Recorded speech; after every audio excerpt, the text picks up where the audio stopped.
Hey guys, welcome back to hello Shiksha channel. तो आज से हम अपनी जर्नी शुरू करने वाले हैं 11th की। 11th के मैं आपको बायोलॉजी की मैं आपको पढ़ाने वाली हूँ living world, biological classification, animal kingdom, और अपने पास हो जाएगा। अरे रुको रुको बताती हूँ। Biological cell division, cell cycle, मतलब आपका जो फर्स्ट पेज है उसमें से मैं सब करा दूँगी प्लांट किंगडम को छोड़ के। ठीक है, अब देखो कभी कभी ऐसा होगा कि वीडियो आपके पास नहीं आएगा। आज तो मैं कोशिश करूँगी कि 4 वीडियो मैं डाल दूँ। ठीक है, सेल हमारा आज ख़त्म हो जाए। ठीक है, कल से हम नया चैप्टर शुरू कर देंगे। ठीक है, बट हाँ, मैं ये बोल रही थी कि स्टार्टिंग में शायद आपको थोड़ा सा लगेगा कि मैं थोड़ा सा अच्छा नहीं पढ़ा रही हूँ।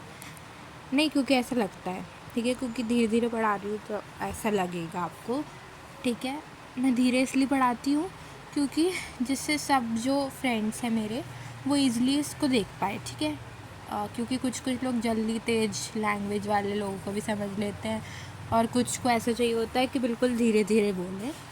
तो आप प्लीज़ स्पीड तेज करके देख लेना if you are following me, otherwise no problem. ठीक है, अब देखो, मैंने 9th में आपके इस चैनल पे 10 वीडियोस डाले थे, है ना, और उसके बाद मैंने नहीं डाले क्योंकि उसके बाद मैं फिर मना हो गया था मेरा। फिर मेरे 10th में बोर्ड्स थे तो वहाँ मैंने नहीं डाला वीडियो। तो 10th में, हाँ मैं आपको बताऊँ, मेरे 10th में ना 86% आए हैं, 86% इन 10th। एंड नाउ मैं अन अकेडमी से मैं कर रही हूँ 11th, और 11th to 12th दोनों कर रही हूँ।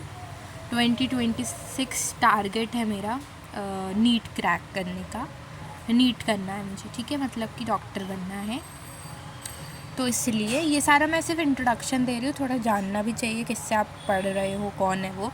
ठीक है, अब टाइम वेस्ट करे बिना, टाइम वेस्ट को ना करते हुए, देखो मैंने पहले वीडियो बनाया था लेकिन वो डिलीट हो गया, अभी बनाया था इसके पहले ही। तो देखो कोई बात नहीं। सेल क्या होता है? सेल एक ऐसी चीज़ होती है जो हर लिविंग ऑर्गेनिज्म में प्रेजेंट हो। अब वो छोटा माइक्रोब से एक बड़ा इंसान क्यों ना हो, सबके पास क्या होता है? सेल प्रेजेंट रहता है। अब जो सेल होता है बच्चे, वो हमारे पास मल्टी सेलुलर में भी प्रेजेंट रहता है ना, और वो हमारे पास यूनिसेलुलर में भी प्रेजेंट होता है। मल्टी सेलुलर में भी होता है, यूनिसेलुलर में होता है। मल्टी सेलुलर में मैनी सेल्स, यूनिसेलुलर में सिर्फ एक सेल। अब जो हमारे पास सेल होता है, आपको पता है, आप अपने आसपास, ये वाला पैराग्राफ समझा रही हूँ मैं, आप अपने आसपास देखते हो तो आपको लिविंग चीज़ें भी दिखती है, नॉन लिविंग भी दिखती है। जैसे आप यहाँ बैठ के अभी इसको पढ़ रहे हो, कोई लेट के पढ़ रहा होगा, कोई बिस्तरों के ऊपर बैठ के पढ़ रहा होगा, कोई ज़मीन पे पढ़ रहा होगा। ठीक है, तो वो क्या हो रहा है वहाँ पे कि हमारे पास जो कि आपके पास, आपने देखा होगा कि टेबल है, बेड पे जिस पे आप बैठे हो वो नॉन लिविंग है, फिर आप खुद लिविंग हो, तो आप अपने आसपास लिविंग चीज़ें भी देख पा रहे हो, नॉन लिविंग चीज़ें भी देख पा रहे हो। तो वो सब बनी किस चीज़ से है? वो सब बनी हुई है हमारे सेल से। ठीक है ना, बट गलत बोल दिया ना मैम आपने। हाँ, तो देखो, नॉन लिविंग सेल से नहीं बना होता है। इन एनिमेट एक वर्ड एनसीईआरटी में दे दिया है, उसका मतलब होता है नॉन लिविंग। तो एक नॉन लिविंग चीज़ को आप लिविंग से कैसे डिफरेंशिएट करते हो? ऐसे ही ना, कि जो लिविंग होता है वो मूवमेंट भी शो कर रहा है, वो रेस्पिरेशन, रिप्रोडक्शन, ये सारी चीज़ें शो कर रहा है, वो सेल से बना है, सबसे बड़ी बात। और जो नॉन लिविंग होता है, जैसे हमारे मेरे सामने अभी एक बुक रखी है, कैलकुलेटर रखा है मेरे पास सामने, और एक मोटी सी 12th की बायोलॉजी की बुक रखी है। अब वो थोड़ी सेल से बनी हो कि हाँ छोटे छोटे सेल्स मिलकर एक उनने बायोलॉजी की बुक बना ली होगी, तो ऐसा नहीं होता। तो इससे आप एक कैरेक्टराइजेशन दिखा सकते हो कि जो सेल होते हैं ना, वो सिर्फ और सिर्फ लिविंग बींग्स में प्रेजेंट होते हैं, और हम कहें तो अगर लिविंग ऑर्गेनिजम्स में प्रेजेंट होते हैं। ठीक है, लिविंग ऑर्गेनिज्म में प्रेजेंट होते हैं। देखो, अब मेरी राइटिंग बिगड़े तो उसका कुछ मत कहना, क्योंकि जो भी मैं लिखूँगी वो अपने हाथ से लिखूँगी। नोट्स भी है मेरे पास, लेकिन वो इस चैप्टर के नहीं है। इस चैप्टर के अगर आपको नोट्स चाहिए तो मैं डिस्क्रिप्शन में लिंक दे दूँगी, उस पर मेरे हैंड रिटन नोट्स, मेरे खुद के नोट्स है वो, तो आप उसको गो थ्रू कर सकते हो एक बार, बहुत अच्छे आपको लगेंगे। ठीक है, ठीक है। तो अब हम स्टार्ट करते हैं सेल के बारे में। देखो, सेल जो हो सकता है वो हमारे मल्टी सेलुलर में भी होता है, यूनिसेलुलर में भी सेल होता है अपने पास। जो देखो, कोई भी ऑर्गेनिज्म जिसके पास सेल है, ठीक है ना, या फिर कोई ऑर्गेनिज्म जो सेल से बना है, ठीक है ना, इसको समझना कि कोई भी ऑर्गेनिज्म जो सेल से बना है वो क्या होगा, वो अपनी इंडिपेंडेंट एग्जिस्टेंस रख सकता है और सारे जो लाइफ के एसेंशियल फंक्शंस होते हैं, like for an example respiration, digestion, excretion, nutrition, ये सारे फंक्शंस वो परफॉर्म कर सकता है with the help of cell. Because cell जो होता है वो हमारा स्ट्रक्चरल एंड फंक्शनल यूनिट होता है लाइफ का। ठीक है ना, अब सेल से कम कुछ भी होता है अगर, ठीक है ना, जैसे कोई एक चीज़ है जो सेल से नहीं बनी होती है, ठीक है ना, उसकी कोई भी इंडिपेंडेंस एग्जिस्टेंस नहीं होती। लाइक इंडिपेंडेंट एग्जिस्टेंस का मतलब समझना, इंडिपेंडेंट एग्जिस्टेंस का मतलब होता है कि वो जो बेसिक फंक्शन जो एक लिविंग ऑर्गेनिज्म परफॉर्म करता है, या फिर जो लाइफ में जो मेन फंक्शन जो परफॉर्म करने होते हैं वो सेल के बिना नहीं हो पाते। ठीक है ना, क्योंकि सेल ही इतना इम्पॉर्टेंट होता है, क्योंकि सेल मिल के क्या करेगा, सेल मिल के टिश्यू बनाएगा, टिश्यू से ऑर्गन, ऑर्गन से ऑर्गन सिस्टम, ऑर्गन सिस्टम से ऑर्गेनिज्म हमारे पास बनता है। तो डिफरेंट टाइप्स ऑफ क्या हो जाता है हमारे पास फंक्शंस वो कराने में हेल्प करता है। ठीक है ना, जैसे आप वायरस को देख लो, अभी जो कोविड आया था उसमें पीछे 2019 में या 2020 बोल दो, 19 में आया था, तो 2019 में जो कोरोना आया था it was a virus only. ठीक है ना, वो वायरस था। तो उस वायरस क्या वो सेल से बना था? नहीं, वो सेल से नहीं बना था, इसलिए वो अपनी इंडिपेंडेंट एग्जिस्टेंस परफॉर्म नहीं कर पाया था। वो तो ऐसे वायरस जो था वो तो एयर में घूम रहा था, ठीक है ना, एयर में घूम रहा था, मतलब उसकी कोई औकात थी नहीं।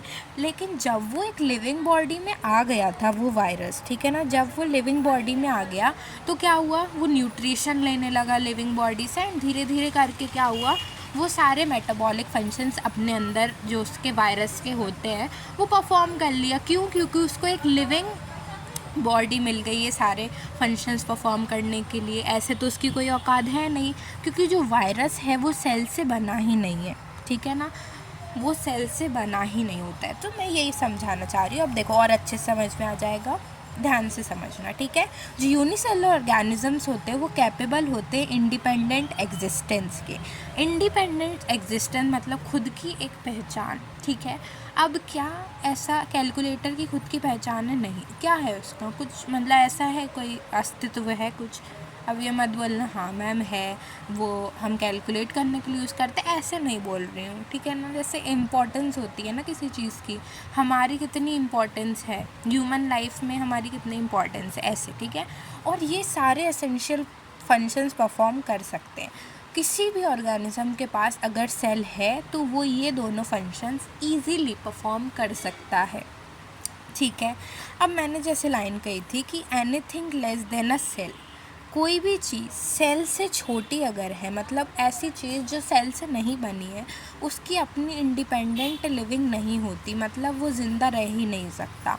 जैसे कि नॉन लिविंग चीज़ें हैं वो ज़िंदा नहीं है। हैंस जो सेल होता है वो हमारे पास फंडामेंटल, स्ट्रक्चरल और फंक्शनल यूनिट होता है लिविंग ऑर्गेनिज्म का। जिससे कि हमारी बहुत सारी डिस्कवरी हुई थी, जैसे कि एंटोन वॉन लीवेनहुक ने सबसे पहले देखा और डिस्क्राइब किया किसको? लिविंग सेल को। फिर रॉबर्ट ब्राउन आए जिन्होंने लेटर डिस्कवर किया था न्यूक्लियस को। और धीरे धीरे करके ऐसी हमारी डिस्कवरी जो है वो होती रही थी। ठीक है ना, एक हमारे दूसरे भी होता है,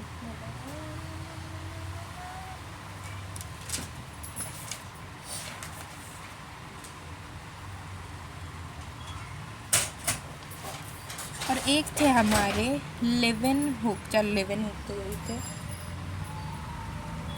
रॉबर्ट हुक। हाँ, ये लेवेनहुक ने सबसे पहले देखा था लिविंग सेल को। रॉबर्ट हुक ने सबसे पहले देखा था एक डेड सेल को कॉर्क में। ठीक है ना, ये। अब सेल थ्योरी किस किस ने दी थी? देखो, सेल थ्योरी को समझने के लिए हम पेज लेंगे, अपन यहाँ जाएंगे पीछे,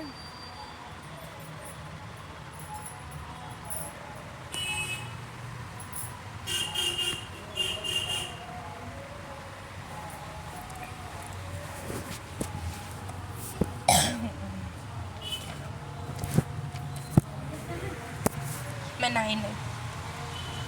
देख, जो सेल थ्योरी थी वो हमारी दी थी किसने? शेल्डन और श्वान ने। किसने दी थी? शेल्डन एंड श्वान। तो शेल्डन एंड श्वान ने क्या दी थी हमको? शेल्डन एंड श्वान ने दी थी हमको सेल थ्योरी। जो शेल्डन थे वो हमारे थे जर्मन के बॉटनिस्ट,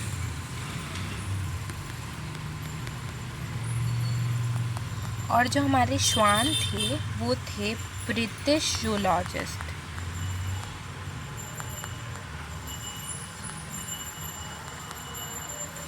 ठीक है, इन्होंने 1838 में अपना वो बताया था आइडिया, इन्होंने 1839 में बताया था। तो सेल थ्योरी किसने दी थी? सेल थ्योरी दी थी शेल्डन ने और श्वान ने। जो शेल्डन थे उन्होंने क्या किया? उन्होंने देखा, उन्होंने ऑब्ज़र्व किया कि जो सारे जो लिविंग ऑर्गेनिज़म्स, जो हमारे पास लिविंग ऑर्गेनिज़म्स होते हैं वो सेल्स से मिलकर बनते हैं। हम यहाँ पे देखना एनसीईआरटी को, चलो छोड़ो। मैथिस शेल्डन जो कि एक जर्मन बॉटनिस्ट थे, उन्होंने देखा कि जो लार्ज नंबर ऑफ प्लांट्स जो हैं वो किससे मिलकर बने हुए हैं? डिफरेंट काइंड्स ऑफ सेल्स से मिलकर बने होते हैं जो टिश्यूज़ फॉर्म करते हैं प्लांट में। ठीक है, तो मतलब उनने सिर्फ ये बोल दिया कि जो प्लांट्स होते हैं ना कि वो टिश्यूज़ से मिलकर बनते हैं। ठीक है ना, plants are made up of cells और बाद में टिश्यूज़। ठीक है, तो उन्होंने ये बोला कि जो प्लांट्स होते हैं वो टिश्यूज़ से मिलकर बनते हैं। एंड उसके बाद श्वान जो कि हमारे ब्रिटिश जूलॉजिस्ट थे, उन्होंने 1839 में ये बोला कि जो एनिमल्स होते हैं ना उनके पास क्या होती है? एक थिन आउटर लेयर होती है उनके पास। एनिमल्स के पास एक आउटर लेयर होती है जिसको हम कह देते हैं प्लाज्मा मेम्ब्रेन। और उन्होंने ये भी कहा कि जो प्लांट टिश्यूज़ होते हैं उनके पास एक यूनिक कैरेक्टर होता है। मतलब यूनिक कैरेक्टर क्या? सेल वॉल, क्योंकि वो उनमें यूनिक है। एनिमल्स में तो सेल वॉल होती नहीं है, तो ये यूनिक कैरेक्टर है किसका? हमारे प्लांट का। तो शेल्डन ने क्या बोला? शेल्डन ने बोला कि जो प्लांट्स होते हैं ना वो टिश्यूज़ से मिलकर बनते हैं। एंड वहीं श्वान ने क्या बोला कि जो हमारे पास जो एनिमल सेल होता है वो क्या होता है कि एनिमल सेल के पास एक थिन आउटर लेयर होती है जिसको हम प्लाज्मा मेम्ब्रेन कहते हैं। और जो प्लांट्स होते हैं वो एनिमल से डिस्टिंक्ट इसलिए होते हैं क्योंकि उनके पास एक यूनिक कैरेक्टर होता है सेल वॉल का। अब इसके बेसिस पर जो श्वान है उनने आखिरी में ये बता दिया कि जो एनिमल्स और जो प्लांट्स होते हैं वो सेल्स और उसके प्रोडक्ट से मिलकर बनते हैं। तो दोनों ने मिलके, शेल्डन और श्वान ने दोनों ने मिलके क्या की? सेल की थ्योरी दी। अब ये जो सेल थ्योरी थी ये एक जगह पे फेल हो गई कि इसने ये एक्सप्लेन नहीं किया कि ये सेल आ कहाँ से रहा, बना कैसे ये सेल। तो फिर आए अपने पास 1855 में हमारे पास कौन आए थे? रुडोल्फ वर्चाउ। रुडोल्फ वर्चाउ ने सबसे पहले बताया कि जो सेल्स होते हैं ना वो प्री एग्जिस्टिंग सेल से आते हैं। मतलब कि एक लिविंग बॉडी है, समझना, ठीक है, थोड़ा सा समझ लो प्लीज़। एक लिविंग बॉडी है, अब मैं ना, हाँ, एक लिविंग बॉडी है तो वो क्या होती है? उसके पास ऑलरेडी सेल्स प्रेजेंट होते हैं, मतलब the fundamental unit of life. तो पुराने सेल्स जब डेड हो जाते हैं उन्हीं से निकल के हमारे नए सेल्स आते हैं। मतलब कि जो सेल्स होते हैं वो डिवाइड करते हैं और नए सेल्स का फॉर्मेशन करते हैं from the pre existing cell. मतलब जो पहले से सेल्स जो एग्जिस्ट कर रहे थे उन्हीं से डिवाइड हो के नए सेल्स बनते हैं। ठीक है ना, आपको जैसे हाथ में कट लग जाता है तो वहाँ पे थोड़ी देर बाद क्या होती है? एक नई सी परत आने लगती है। थोड़े दिन बाद आप देखते हो तो वो ना ढक जाता है जहाँ पे आपको लगी थी, कट लगा था। क्यों? क्योंकि जो सेल्स वहाँ पे डेड हो गए थे वो क्या होते हैं? रीडिवाइड होते हैं। रीडिवाइड होके हमारे पास न्यू सेल्स का फॉर्मेशन कर देते हैं। एंड इसी को उसने क्या कह दिया, ओमनी सेल्यूला ई सेल्यूले। ओमनी सेल्यूला ई सेल्यूले का मतलब है कि जो सेल्स होते हैं वो प्री एग्जिस्टिंग सेल्स से ही अराइज होते हैं। तो इन्होंने मॉडिफाई करी श्वान और शेल्डन की थ्योरी। एंड फाइनल शेप अगर आपसे कोई पूछे कि फाइनल शेप किसने दिया सेल थ्योरी को, तो आप बोलोगे रुडोल्फ वर्चाउ ने। ठीक है, अब जो सेल थ्योरी थी आज उसको कैसे पढ़ा जाता है, मॉडर्न सेल थ्योरी। इसको हम कहते हैं modern cell theory. Modern cell theory, modern cell theory के हिसाब से जो सारे लिविंग ऑर्गेनिजम्स हैं वो सेल और उसके प्रोडक्ट से मिलकर बनते हैं, और जो सेल्स होते हैं वो प्री एग्जिस्टिंग सेल्स से ही अराइज होते हैं। आई होप आपको ये समझ में आ गया होगा। एंड ओवरव्यू ऑफ सेल में हम ये पढ़ते हैं कि जो हमारे पास, हम कैसे देखें कि एक जो सेल होता है वो उसमें क्या क्या स्ट्रक्चर होता है, कैसा वो दिखता है अलग अलग। जैसे प्लांट सेल है, एनिमल सेल है, तो अलग अलग ऑर्गेनिजम्स में जो सेल है वो आखिर दिखता कैसा है, मतलब ओवरऑल हमको ओवरव्यू देखना है कि एक सेल कैसा होता है। तो हमने कुछ नहीं किया, हमने एक प्लांट सेल ले लिया, एक एनिमल सेल ले लिया। प्लांट सेल्स कौन सा, प्लांट सेल में आपने अनियन पील सेल एक्टिविटी करी होगी आपने 10th में। ऑनियन पील सेल एक्टिविटी में हम क्या लेते थे, ऑनियन का एक पीस काटते थे और वहाँ से एक पील निकालते थे वाइट कलर का जो दिखता था, ठीक है ना, वाइट कलर का मेम्ब्रेनस जो आपको स्ट्रक्चर दिखता था उसको आप निकालते थे। एंड उसको माइक्रोस्कोप में देखते थे आप, एक कुछ ब्लू कलर का होता है उसको डालते थे, एंड देन आपको ना माइक्रोस्कोप में पिंक कलर का स्ट्रक्चर दिखाता था, ठीक है ना। उसको लिया हमने किस में, प्लांट सेल में। एनिमल सेल में हमने ह्यूमन चीक ले लिया। ह्यूमन चीक कैसे, आपने ये भी एक्टिविटी करी होगी, आपको एक चम्मच लाने को कहा होगा टीचर ने, और अगले दिन आपने क्या किया होगा, आपके जो चिक्स होते हैं ना, गाल जहाँ से आपको गोलू मोलू अगर कोई होता है तो आप उसकी गाल खींचते हो, तो वही गालों से आपने क्या किया, अंदर चम्मच निकाल के थोड़ा सा उस गाल पे स्क्रैच किया, और उस जो आपका सलाइवा निकला आपने उसको माइक्रोस्कोप में डाला, तो आपको क्या दिखा वो हम देखेंगे। तो उससे हमें धीरे धीरे पता चलेगा कि हाँ एक सेल ये सारी चीज़ें कंप्राइज करता है। सबसे पहले तो हम एक प्लांट सेल ही देख लेते हैं। अब आप ऐसी तुक्का लगा लो कि प्लांट सेल है तो उसके पास सेल वॉल होगी, है ना, उसकी आउटर बाउंड्री क्या होगी, सेल वॉल, जो उसको एक फिक्स्ड शेप दे रही होगी, है ना, उसको प्रोटेक्ट भी कर रही होगी। और जस्ट उसके बाद ही हमारे पास क्या होगी, सेल मेम्ब्रेन होगी, सेल वॉल, सेल मेम्ब्रेन, है ना। फिर अगर हम ह्यूमन चीक सेल्स की बात करें तो हमको एक आउटर मेम्ब्रेन दिखती है जिसको हम प्लाज्मा मेम्ब्रेन कहते हैं, जो कि डीलिमिटिंग स्ट्रक्चर होती है एनिमल सेल में। अब डीलिमिटिंग क्यों कहा है, बिकॉज प्लाज्मा मेम्ब्रेन के बाद कुछ भी नहीं होता, हमारे पास सेल वॉल प्रेजेंट नहीं होती। लिमिट मतलब कि बिल्कुल ऐसे फिक्स्ड हो जाता है ना, जैसे कि हमारी एक सेल वॉल होती है बिल्कुल फिक्स्ड हो जाती है एक तरीके से, तो डीलिमिटिंग होती है, means we do not have cell wall, ठीक है ना। अब हर सेल के अंदर आप कुछ डेंस मेम्ब्रेन बाउंड स्ट्रक्चर्स देखते हो जिसको हम न्यूक्लियस कह देते हैं, और इस न्यूक्लियस में क्या होता है, क्रोमोसोम्स होते हैं जिसमें जेनेटिक मटेरियल DNA होता है हमारे पास, इतना तो सबको पता होगा। सेल के पास क्या होगी, मेम्ब्रेन बाउंड न्यूक्लियाई भी होगी, है ना, जिसको हम अगर न्यूक्लियस है उसके पास तो हम उसको यूकैरियोटिक कह देते हैं, अगर न्यूक्लियस नहीं है तो हम उसको क्या कह देते हैं, वो प्रोकैरियोटिक है ना। साइटोप्लाज्म तो दोनों में ही होगा, प्रोकैरियोटिक में भी यूकैरियोटिक में। तो सेमी फ्लूइड मैट्रिक्स साइटोप्लाज्म क्या होगा, जो पूरी वॉल्यूम जो है सेल की उसको क्या कर रहा होगा, घेर रहा होगा, वो प्रोकैरियोटिक और यूकैरियोटिक दोनों में होगा। अब ये जो साइटोप्लाज्म होता है ना, इसको आप ना एक ग्राउंड की तरह समझो। साइटोप्लाज्म जो है ना वो एक ग्राउंड है जिसमें बहुत सारे बच्चे क्या कर रहे हैं, बहुत सारे बच्चे खेल रहे हैं। तो वाई क्यों ग्राउंड कहा, क्योंकि जो साइटोप्लाज्म होता है हमारे पास is the main arena of cellular activities in both plant and animal cell। मतलब कि ये एक ऐसा स्पेस है सेल का जहाँ पे सारी जो एक्टिविटीज़ होती हैं सेल की वो परफॉर्म करी जाती है बाय अ प्लांट और एनिमल सेल, बिकॉज वहाँ माइटोकॉन्ड्रिया है, गोल्जी अपैरेटस है, तो वो अपने अपने फंक्शंस अलग अलग परफॉर्म करती है। तो उसी के बेसिस पे हमने ये कह दिया। अब बहुत सारे केमिकल रिएक्शंस भी ऑकर होते हैं, ठीक है, ये सारी चीज़ें। अब क्या होता है इसमें डिफरेंस बताया कि जो यूकैरियोटिक होता है ना, उसके पास क्या होती है, यूकैरियोटिक के पास सेल वॉल नहीं होती, वाइल प्रोकैरियोटिक के पास सेल वॉल होती है।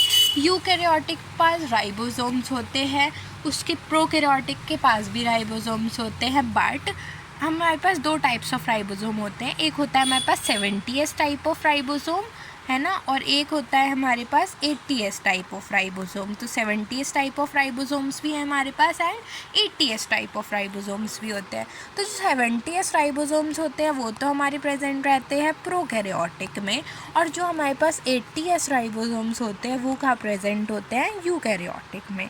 ठीक है, इतना हमको बात क्लियर हो गया है। अब जो हमारे पास मेम्ब्रेन बाउंड सेल ऑर्गेनेलीज होती है, मेम्ब्रेन बाउंड सेल ऑर्गेनेलीज क्या होती है, मेम्ब्रेन बाउंड सेल ऑर्गेनेलीज जैसे Golgi complex, lysosome, mitochondria, endoplasmic reticulum, microbodies, vacuole, ये सब क्या होते हैं, ये मेम्ब्रेन बाउंड डिस्टिंक्ट स्ट्रक्चर्स होती हैं जिनको हम ऑर्गेनली कहते हैं। तो ये सिर्फ और सिर्फ यूकैरियोटिक में प्रेजेंट होती है। प्रोकैरियोटिक जो होते हैं उनके पास सेल वॉल नहीं होती, सेल वॉल होती है सॉरी, उनके पास मेम्ब्रेन बाउंड ऑर्गेनली प्रेजेंट नहीं होती। और राइबोसोम जो कि नॉन मेम्ब्रेन बाउंड है वो दोनों में ही प्रेजेंट होते हैं, यूकैरियोटिक में भी एंड प्रोकैरियोटिक में भी। अब जो राइबोसोम्स होते हैं वो साइटोप्लाज्म में ही नहीं, rough endoplasmic reticulum, mitochondria, chloroplast, इन सब में भी प्रेजेंट होते हैं। ठीक है ना, उनके ऊपर लगे हुए, तो ये तो आपको पता ही है। अब जो सेल्स होते हैं वो साइज़ में भी डिफ़र करते हैं, शेप में भी डिफ़र करते हैं, एक्टिविटीज़, मतलब कि सेल ऐसा थोड़ी है ये गोल ही हो, ऐसा भी होते हैं कुछ सेल्स हमारे पूरी बॉडी में फैले हुए भी होते हैं, तो कैसे भी सेल्स हो सकते हैं। अब आप एक बैक्टीरिया का नाम बहुत अच्छे से पढ़ोगे। एक बैक्टीरिया होता है जिसको हम कह देते हैं माइकोप्लाज्मा। जो माइकोप्लाज्मा है वो एक ऐसा बैक्टीरिया है जिसके पास सेल वॉल नहीं होती, सेल वॉल नहीं होती, नोट करना वहाँ पे। और ये एक्सेप्शन है of prokaryotes, exception of prokaryotes, क्योंकि हमने तो क्या कहा कि प्रोकैरियोट के पास सेल वॉल होती है, बट ये तो माइकोप्लाज्मा जो कि बैक्टीरिया उसके पास तो सेल वॉल होती ही नहीं है। ठीक है, इसके पास सेल वॉल नहीं होती, स्मॉलेस्ट सेल है। इसमें नीट में मतलब कम से कम बहुत बार क्वेश्चन इस पे आए हैं। ठीक है ना, और यहाँ पे कंफ्यूज हो जाते हैं। स्मॉलेस्ट सेल होता है, इसका साइज़ 0.3 माइक्रोमीटर होता है। फिर से रिपीट करो, माइकोप्लाज्मा ऐसा बैक्टीरिया है जिसके पास सेल वॉल नहीं होता। ये जो होता है ये स्मॉलेस्ट सेल होता है, सबसे छोटू सा सेल होता है, और इसका जो साइज़ होता है वो क्या होता है, 0.3 माइक्रोमीटर। क्या साइज़ होता है माइकोप्लाज्मा का, 0.3 माइक्रोमीटर।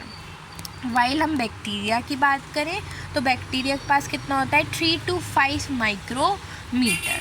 अगर देखो बेटा, सेल्स हमारी बॉडी में डिफरेंट टाइप्स के होते हैं। नर्व सेल्स होता है, एडिपोसाइट्स, ये सारी चीज़ें होती है हमारे पास। रेड ब्लड सेल्स होते हैं, WBCs होते हैं, ये सारी सेल्स हैं हमारे पास। तो देखो, लार्जेस्ट आइसोलेटेड सिंगल सेल की आप अगर बात करें, आइसोलेटेड हो जाए तो एग ऑफ एन ऑस्ट्रिच लिख देना। अब मल्टी सेलुलर ऑर्गेनिज्म की हम बात करें तो ह्यूमन RBC 7.0 माइक्रोमीटर होती हैं डायामीटर में। ठीक है, लेंथ मत लिखना, डायामीटर बहुत इम्पॉर्टेंट है। ठीक है ना। नर्व सेल्स जो होते हैं वो बहुत लॉन्गेस्ट सेल्स होते हैं, क्योंकि दे आर हमारी वो पूरी बॉडी में फैले हुए होते हैं एक्शन परफॉर्म करने के लिए, है ना।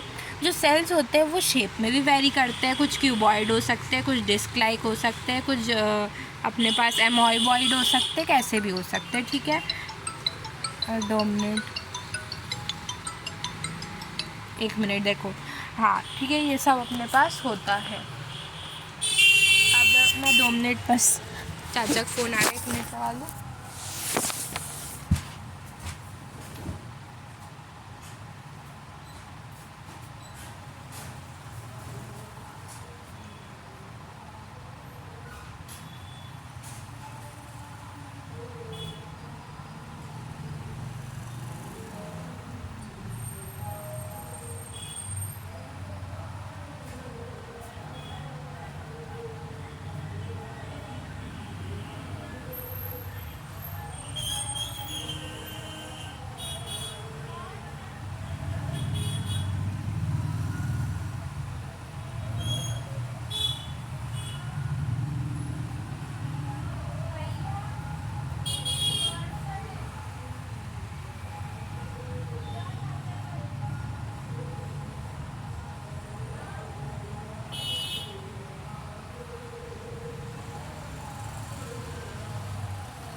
सॉरी। अच्छा चलो, मैं ना आपको नेक्स्ट वीडियो में ना, या फिर मैं आपको नोट्स ही दे दूँगी, तो आप ना नोट्स खोल के रखना।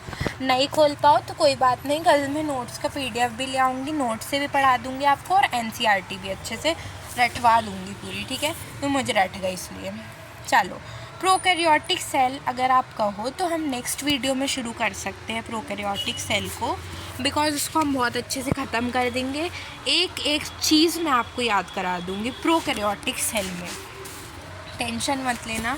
सबसे ईजीएस्ट चैप्टर है, बहुत मतलब बहुत ईजी चैप्टर है, हो जाएगा आपसे। फिर हम यूकैरियोटिक सेल को भी अलग वीडियो में लेंगे, ठीक है। अभी के लिए bye bye, thank you so much. अगर आपको अच्छा लगा हो तो लाइक कर देना, नहीं लगा हो तो डिसलाइक कर देना, इट्स अपॉन यू टोटली। मेरे हिसाब से मेरा गला बहुत दुख रहा है, मैंने तब भी आपको बता दिया। अब मैं बस इसको अब इसकी रिकॉर्डिंग रोकूँगी, और अगला वीडियो मैं यूकैरियोटिक पे बनाऊँगी। वो ना मैं आपको इस पे वीडियो पे नहीं बनाऊँगी, मैं उसको ऐसे रिकॉर्ड करूँगी अपने हाथ से लिख के, ठीक है ना। तो वो हम आपको अभी नेक्स्ट वीडियो में करूँगी। तो आप मुझे कमेंट में बता देना कि आपको ये वाला वे अच्छा लग रहा है, कि जो नेक्स्ट मैं आपको कॉपी में लिख के बताऊँगी वो अच्छा लग रहा है, तो उसको मैं आपको बता देना। अभी के लिए हम बाय बाय करते हैं। देखो लास्ट के 5 मिनट हैं, वेस्ट मत करना, मैं ऊपर लिख देती हूँ 5 मिनट वेस्ट मत करना लास्ट की, ठीक है। पढ़ने चले जाना, इतना रिवाइज़ कर लेना। वैसे तो इतना महीना हो गया तो सबका ये चैप्टर क्या बहुत आगे तक ख़त्म हो गया, लेकिन कोई बच्चे जिनका नहीं हुआ हो, जिनको मतलब ज़रूरत है, जैसे अभी भी बहुत लोगों को है। मेरी ट्यूशन ना, मेरी कोचिंग, उसमें भी मैं पढ़ाती हूँ, 2-4 लोगों को तो मैं पढ़ा ही देती हूँ। बस बाय बाय, बहुत टाइम वेस्ट हो गया।